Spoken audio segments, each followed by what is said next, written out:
Welcome everyone. How are you? Today we will study chapter 2 of class 8 NCERT Maths linear equation in one variable. Question number 6 is three consecutive integers add up to 51. What are the integers? तीन consecutive integers जिनका sum add up to means उनका sum कितना है 51. What are integers? वो integers क्या हैं? सबसे पहले तो हम इंटीजर्स की बात करें तो इंटीजर्स में हम पॉजिटिव नंबर्स भी ले सकते हैं, नेगेटिव भी और ज़ीरो भी. कंजक्टिव इंटीजर मीन्स कॉन्टिन्यूसली, कि अगर हम एक इंटीजर लेते हैं उसमें हम वन ऐड करके दूसरा इंटीजर ले सकते हैं, टू ऐड कर वन मोर ऐड करके हम तीसरा इंटीजर ले सकते हैं. कहने का मतलब ये है कि थ्री लगातार इंटीजर्स हमने लेने हैं. हमें नहीं पता कि वो कौन से इंटीजर्स हैं, लेकिन उनको ऐड करके कितना मिलता है 51. What are the integers? तो वो इंटीजर्स क्या हैं? अब जो चीज़ हमें सपोज नहीं होती प्रॉब्लम सम्स में लीनियर इक्वेशन के, उसको हम लेट कर लेते हैं जो हमें पता नहीं होती. तो यहाँ पर हमें क्या पता नहीं है? Three conjunctive integers. लेकिन हमें ये पता है कि उनको ऐड, हमें कंडीशन पता है बट इंटीजर्स नहीं पता. तो हमें जो नहीं पता वो हमें सपोज करना है. तो हम यहाँ पर लेट करते हैं, हम पॉजिटिव इंटीजर्स ही ले लेते हैं. Late first integer is x. अब अगर पहला इंटीजर x है तो सेकंड इंटीजर क्या होगा? देन सेकंड इंटीजर इज, इसके अंदर वन ऐड करने पे आएगा. Second integer is x plus one. Then third integer क्या होगा? हमने सपोज किया है फर्स्ट इंटीजर, और कंसेक्टिव इंटीजर्स जो हैं बाकी के, हम उसमें वन वन ऐड करके ले रहे हैं. कंसेक्टिव इंटीजर्स का मीनिंग यही है कि अगर एक इंटीजर है उसके कंसेक्टिव इंटीजर्स लेने हैं तो उसमें वन वन वन ऐड करके हमें नेक्स्ट इंटीजर्स मिलते जाएंगे. तो third integer is x plus one, ये वाला, और इसके अंदर फिर से वन ऐड किया. जैसे हमने x में वन ऐड करके सेकंड लिया, उसी तरह से x प्लस वन में हमने वन ऐड करके नेक्स्ट लिया. तो अल्टीमेटली ये क्या बन जाएगा? x plus one that is x plus two. तो हमारे पास तीन इंटीजर्स हैं, x plus one and x plus two. Now अब हम आते हैं कंडीशन पे. कंडीशन क्या है? Add up to 51. ये तीन इंटीजर्स जो हैं इनका सम जो है वो 51 है. तो हमें इक्वेशन बनानी है. तो अकॉर्डिंग टू क्वेश्चन जो कंडीशन लगाते हैं तो हमें इक्वेशन क्या मिलेगी? सम ऑफ दीज थ्री इंटीजर्स. पहला integer x plus second integer is x plus one and plus third integer is x plus two. यहाँ हम प्लस क्यों कर रहे हैं? क्योंकि हमें ये बोला गया है कि integers add up to 51. That means जब हम उनको ऐड करते हैं तो हमें क्या मिलता है? 51. So x plus x plus x, इसको हम इन ब्रैकेट्स को खोल लेते हैं. x plus one and plus x plus two equal to 51. So x plus x that is 3x and 1 plus 2 that is 3 equal to 51. So 3x plus 3. अब हमें x की वैल्यू निकालनी है. 3 को इस साइड ले जाते हैं. 51 माइनस, क्योंकि ये इधर लेफ्ट हैंड साइड से राइट हैंड साइड में शिफ्ट हो रहा है तो यहाँ -3 हो जाएगा. So 3x is equal to 48. 51 minus 3 is 48. अभी भी हमें इस 3 को हटाना है. ये 3 इसके साथ मल्टीप्लाई हो रहा है तो इसको इधर ले जाएंगे तो ये क्या हो जाएगा? इसके साथ divide. So x is equal to 16. यहाँ पर हमें x की वैल्यू मिली 16. अब हमें निकालना है. क्वेश्चन क्या है? हमारा क्वेश्चन यहाँ ख़त्म नहीं होता. What are the integers? हमें इंटीजर्स निकालने हैं. ये हमें x की वैल्यू मिली है तो x की वैल्यू क्या है? First integer. तो इसका मतलब हमारा फर्स्ट इंटीजर क्या हुआ? First integer is equal to x is equal to 16. First integer is 16. Second integer क्या सपोज क्या मिला था हमें? x plus one. x plus one, what is the value of x? 16. तो x की जगह हमने 16 रखा प्लस वन दैट इज 17. उसके बाद what is third integer? Third integer is x plus two. यहाँ पर हमारे पास थर्ड इंटीजर था x प्लस टू. तो x plus two is equal to, x की जगह हमने क्या रखा? 16, क्योंकि x की वैल्यू हमें 16 मिली है. 16 plus two that is 18. So first integer is 16, second integer is 17, and third integer is 18. Question number 7 is sum of 3 multiples of 8 is 888. Find the multiples. Sum of 3 consecutive multiples. Again consecutive word. Consecutive का मतलब लगातार. अब 3 numbers हैं जो कि 8 के multiples हैं. हमें नहीं पता कि वो 3 नंबर्स कौन से हैं, लेकिन उनका सम क्या है 888, हमें ये पता है. Find the multiples. तो हम इसमें फिर से क्या सपोज करेंगे जो हमें नहीं गिवन है. हमें क्या नहीं गिवन है, मल्टीपल्स ऑफ 8 कौन से हैं, लेकिन हमें ये पता है कि वो मल्टीपल किसका है 8 का. तो इसके लिए हम क्या करेंगे, let first multiple of 8 is 8x. हमने 8x क्यों सपोज किया, क्योंकि मल्टीपल मीन्स कि वो नंबर 8 से डिवाइड हो जाना चाहिए. तो अगर हम x सपोज करते हैं और उसको 8 से डिवाइड करते हैं तो हमें नहीं पता कि x जो है वो 8 से डिवाइड होगा या नहीं होगा. तो इसलिए हम क्या करते हैं, first multiple of 8 is 8x. हम इसको सपोज कर लेते हैं 8x. अगर हम x सपोज करें तो उससे भी हम निकाल पाएँ, लेकिन उसके लिए फिर हमें जो नंबर अगर हम x सपोज करेंगे तो हम ये मान के चलेंगे कि वो जो x हम सपोज कर रहे हैं वो 8 से डिवाइड हो सकता है. तो अगर हम 8x सपोज करेंगे तो ये क्वेश्चन थोड़ा लेंथी हो जाएगा. तो इसलिए हम first multiple of 8 is x suppose कर लेते हैं. मानते हैं कि फर्स्ट जो मल्टीपल ऑफ 8 है वो x है, लेकिन क्योंकि ये कंसेक्टिव मल्टीपल्स हैं तो नेक्स्ट जो नंबर होगा वो क्या होगा, सेकेंड मल्टीपल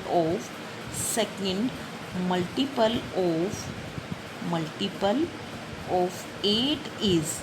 जब हम इसके अंदर x के अंदर 8 प्लस करेंगे तो हमें सेकंड मल्टीपल मिलेगा. हम 8 क्यों ऐड कर रहे हैं, मान लो हमारा फर्स्ट मल्टीपल 8 है तो सेकंड मल्टीपल कंसेक्टिव है, इसलिए हमने सेकंड मल्टीपल ही लेना है.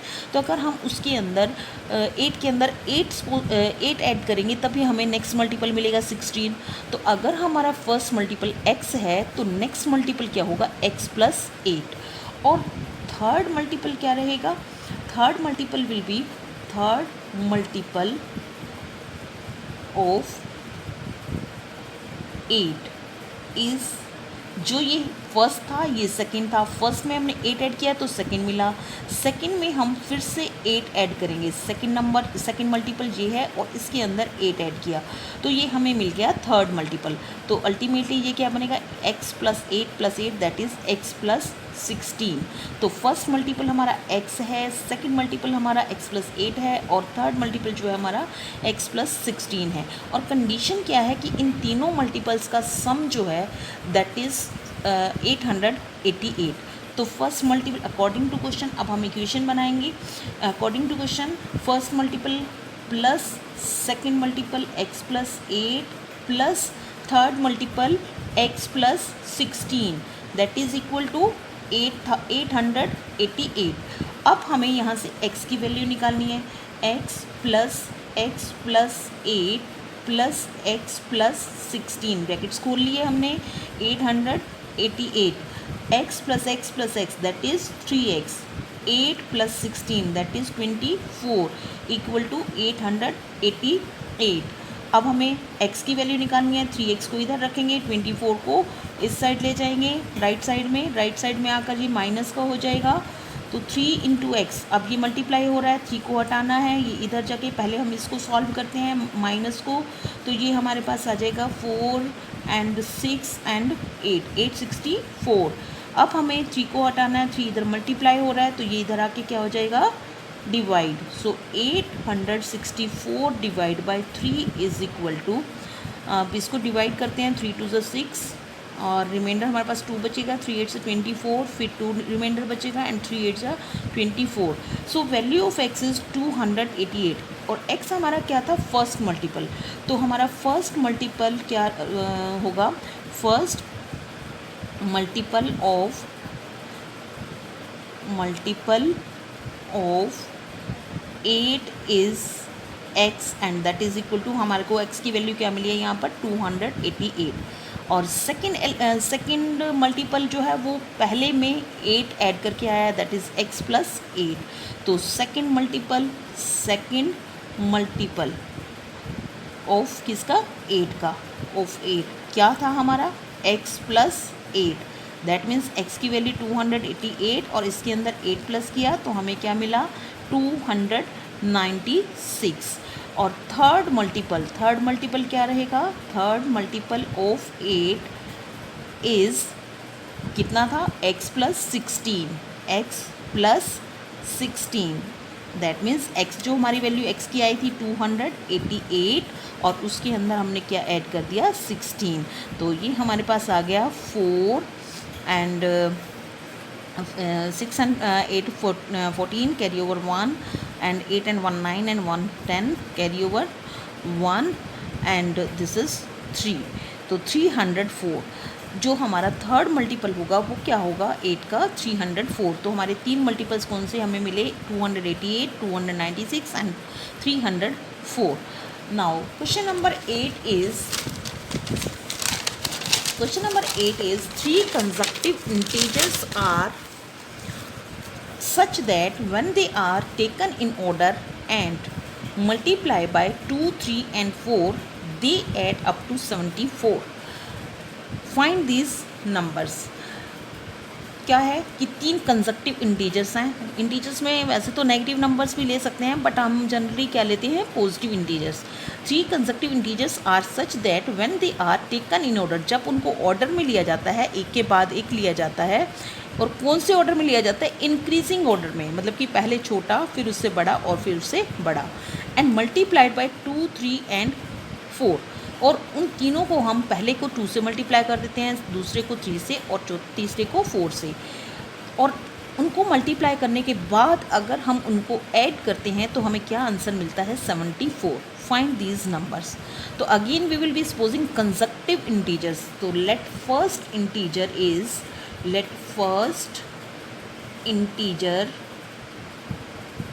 Is x। पहला इंटीजर हम x सपोज कर लेते हैं, और दूसरा इंटीजर इंक्रीजिंग ऑर्डर में लेना है तो हम दूसरा इंटीजर क्या लेंगे, कंसेक्टिव इंटीजर है तो second integer consecutive, that means इसमें 1 ऐड कर देंगे x plus 1, and third integer is, इसके अंदर फिर से 1 ऐड करेंगे, 1 x प्लस 1 एंड प्लस 1, तो अल्टीमेटली ये क्या बना x प्लस 2। तो हमारे पास 3 इंटीजर्स हैं x plus 1 and x plus 2। Condition क्या है हमारी, आर टेकन इन ऑर्डर, उनको ऑर्डर में लिया गया, एंड मल्टीप्लाइड बाय 2, 3 एंड 4। अब कंडीशन अकॉर्डिंग टू क्वेश्चन हमें क्या करना है, x को 2 से मल्टीप्लाई करना है, 2 multiply x is equal to 2x। इसको हमें किससे मल्टीप्लाई करना है 3 से, 3 multiply x plus 1 that is 3x, इससे मल्टीप्लाई किया और फिर 3 से किया प्लस 3, एंड थर्ड जो है उसको हमें किससे मल्टीप्लाई करना है 4 से, 4 multiply x plus 2 is equal to 4 into x that is 4x, and 4 multiply 2 that is 8। तो हमारे पास ये 3 आ गए जब हमने इनको 2, 3 और 4 से मल्टीप्लाई किया इंक्रीजिंग ऑर्डर में। और उसके बाद की कंडीशन क्या है कि मल्टीप्लाई करने पर उनका जो, इनको 2, 3 और 4 से मल्टीप्लाई करने के बाद अगर हम इनको ऐड करते हैं, इन तीनों को ऐड करते हैं तो उनका सम कितना है 74।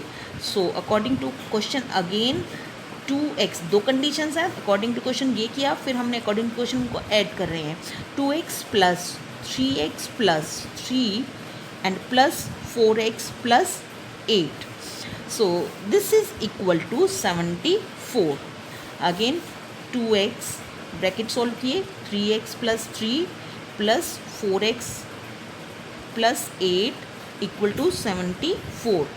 2x plus 3x 5x plus 4x 9x and plus 11, ये हो गया हमारा 9x और 3 प्लस 8 11, क्योंकि हमें x को ऐड करना होता है और कॉन्स्टेंट टर्म्स को अलग से ऐड करना होता है, that is equal to 74। Now 9x is equal to, इस 11 को इधर लेके जाएंगे, माइनस 11 हो जाएगा ये, 9x is equal to 63। So x किसके इक्वल होगा, ये 9 इधर मल्टीप्लाई हो रहा है तो 63 को डिवाइड कर देगा, x is equal to 7। Now value of x is 7, but हमें क्या निकालना है, find the integer, find these numbers, हमें ये नंबर्स निकालने हैं। तो इसका मतलब फर्स्ट नंबर हमने क्या सपोज किया था, फर्स्ट इंटीजर क्या सपोज किया था, x।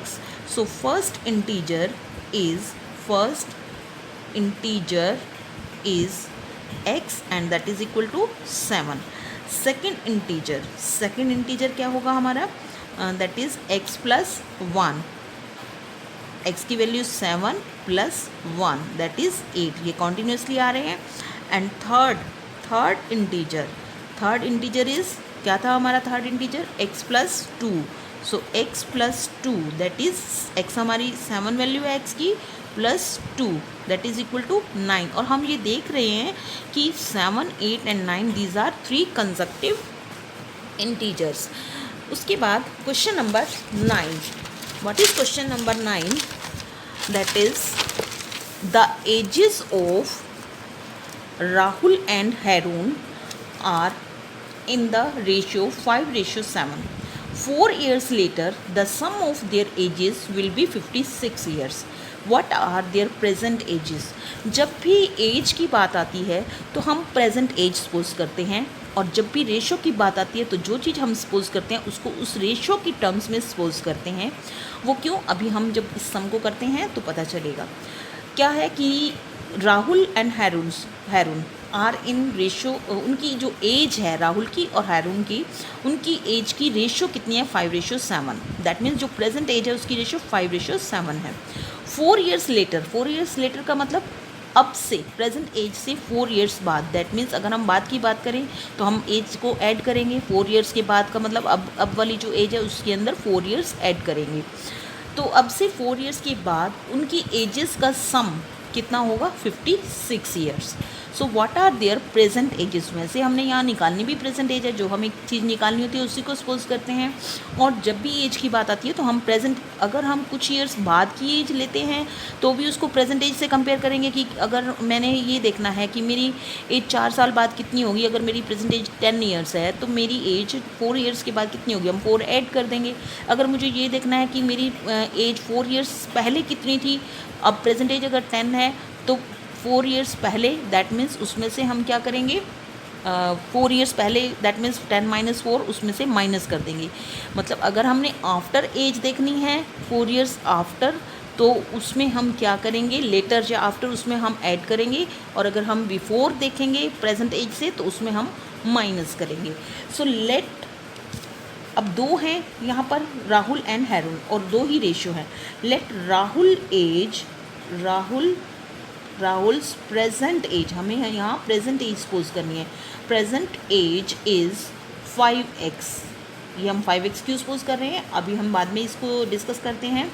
एंड दूसरी रेशियो है 7, और हैरून्स एज,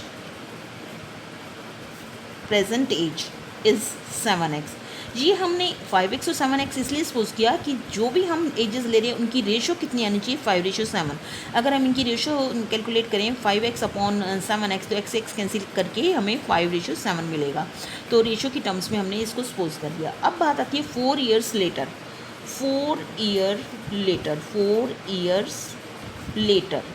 4 years बाद क्या है कि सम ऑफ देयर एजेस, अब 4 years बाद उनकी एजेस का सम तो हमें पता है 56 है, लेकिन हमें ये नहीं पता कि 4 years बाद उनकी एजेस होंगी कितनी। तो सबसे पहले तो हम ये कैलकुलेट करेंगे कि 4 years के बाद उनकी एज कितनी होगी, तो जितनी उसकी प्रेजेंट एज है 4 years उसमें ऐड कर लो। तो 4 years लेटर राहुल्स एज कितनी होगी, राहुल्स एज 5x उसकी प्रेजेंट एज है, और 4 years के बाद की हम देख रहे हैं तो राहुल की एज कितनी होगी, 5x + 4। इसी तरह से 4 years लेटर राहुल के बाद हैरून्स एज उसकी प्रेजेंट एज क्या है, 7x। तो 4 years के बाद उसकी जो प्रेजेंट एज है वो क्या रहेगी, 7x प्लस 4। अब हमें इन दोनों के 4 ईयर्स बाद की एज पता चल गई और कंडीशन क्या है कि उनके 4 ईयर्स बाद की एज का सम जो है वो कितना होगा 56 ईयर्स। तो हम ये 4 ईयर्स के बाद की एज लेकर इन दोनों को ऐड करके उसको किसके इक्वल रखेंगे 56 के। तो यहाँ से हैरुन्स की 4 ईयर्स बाद की एज कितनी रहेगी, उसकी प्रेजेंट एज है 7x और उसके अंदर हम 4 ईयर्स ऐड कर देंगे तो क्या रहेगी उसकी एज 7x प्लस 4। और 7x प्लस 4 और 5x प्लस 4 जो उनकी 4 ईयर्स बाद की एजेस हैं उनको अगर हम ऐड करते हैं इस कंडीशन के अकॉर्डिंग उसको कितना आता है 56 कि 4 years later the sum of their ages will be 56। तो 4 ईयर्स के बाद की एज पता चल गई, इन दोनों को ऐड कर देते हैं। According to question 5x plus 4 plus 7x plus 4 हमने इन दोनों एजेस को ऐड कर दिया और उनका सम कितना होगा दैट विल बी 56। हमें यहाँ से x की वैल्यू निकाल लेनी है। 5x plus 7x that is 12x, 4 plus 4 that is 8 equal to 56। So 12x is equal to 56 minus 8। 12x is equal to 56 minus 8 that is 48। So x is equal to 12 इधर multiply हो रहा है तो 48 से इसको डिवाइड कर देते हैं, 48 को इससे डिवाइड कर देते हैं 12 से तो हमें x की वैल्यू मिली 3। दैट मीन्स x हमें सिर्फ x की वैल्यू मिली है। हमें क्या निकालना है, what are their present ages, हमें उनकी प्रेजेंट एजेस निकालनी है। तो इसका मतलब what will be the present age of Rahul, हमने 5x सपोज की थी। So present age of Rahul की प्रेजेंट एज कितनी होगी दैट इज़ 5x। अब 5x है ये x की टर्म्स में है, हम x की वैल्यू इसके अंदर पुट करते हैं तो 5 इंटू 3 दैट इज़ 15। और उसके बाद हैरून प्रेजेंट एज ऑफ हैरून की प्रेजेंट एज क्या है, हमने 7x सपोज किया था। 7x is equal to 7 multiply x की वैल्यू हमारे पास आई 3 दैट इज़ 21। तो राहुल की प्रेजेंट एज 15 और हैरून की प्रेजेंट एज कितनी रहेगी 21।